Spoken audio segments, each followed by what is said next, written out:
L'île de Beauté aurait-elle perdu de son charme? Si vous posez la question à l'entraîneur du SCO, Jean-Louis Garcia, il y a de grandes chances qu'il vous réponde un oui franc et massif. Et pour cause, vendredi dernier, son équipe s'est inclinée pour la première fois en terre corse depuis son arrivée au club en 2006. Face au Sporting Club de Bastia, lanterne rouge de Ligue 2, les Ligériens se sont inclinés sur le score de 3-1. Mais au-delà du résultat, c'est l'accueil nauséabond réservé aux scoïstes par certaines personnes qui a déplu aux techniciens angevins. On ne va pas rentrer dans les détails, parce que sinon on va passer pour des pleureuses, comme on dit vulgairement. Mais bon, c'est vrai qu'on a eu droit à un accueil très particulier, avec des méthodes un petit peu de déstabilisation, d'intimidation, qui ne devraient plus avoir trop cours dans le football professionnel. Pas du tout de la part du staff technique et de la part des joueurs bastiais, qui ont été exemplaires. Mais dans les couloirs, il y a des dizaines et des dizaines de pseudo-dirigeants qui sont là, qui déambulent et qui sont là pour vous déstabiliser. Pourtant, au coup d'envoi de la rencontre, c'est bien Jean-Louis Garcia qui tente un coup de poker en changeant de dispositif tactique. Exit le 4-4-2 et place un innovant 5-2-3 avec 3 défenseurs centraux, 2 latéraux et 2 récupérateurs. Un système qui a permis aux Angevins d'ouvrir le score dès la 26e minute par l'intermédiaire de Claudio Quechirou, qui signe sa 3e réalisation sous ses nouvelles couleurs, sa première dans le jeu. On arrive à mettre ce but-là qui était le premier but de l'équipe dans le jeu depuis 4 ou 5 journées.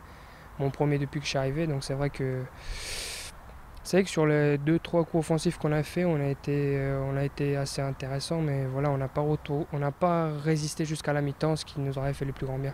Parce qu'à la 42e minute, le SCO a fini par craquer sur cette reprise de volée de Xavier Pentecôte malgré la présence de 4 Angevins. Alors, les hommes de Jean-Louis Garcia ont-ils eu quelques difficultés d'adaptation par rapport à ce nouveau schéma? L'ancien coach de Toulon a-t-il manqué d'ambition en densifiant son système défensif alors que sa formation joue la 3e place? Réponse de l'intéressé. Ça ne m'a pas empêché de mener 1-0 à 3 minutes de la mi-temps. Je ne vois pas si le fait de vouloir être 3e, il faut mettre 8 attaquants pour gagner, qu'on m'explique comment on fait. Non, ça c'est des conneries à 2 balles.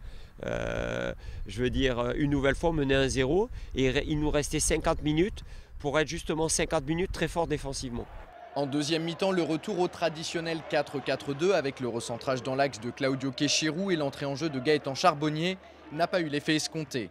Les Ligériens vont encaisser 2 nouveaux buts. Le premier à peine 7 minutes après le retour des vestiaires sur cette tête de l'intraitable Xavier Pentecôte qui devance au premier poteau Bruno Ekwelemanga. Le second dans les arrêts de jeu sur ce petit numéro de Pierre-Yves André qui a au passage donné le tournis à Malik Couturier.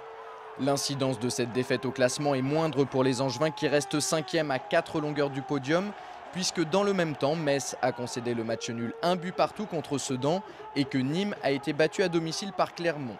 La bonne opération de cette 32e journée est à mettre au profit d'Arles, vainqueur sur la pelouse du Havre.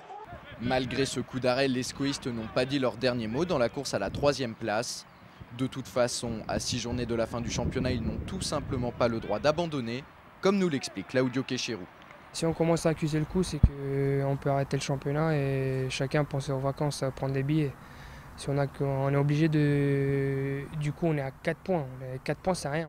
4 points, c'est effectivement peu et beaucoup à la fois. À Bastia, le SCO a grillé son dernier joker.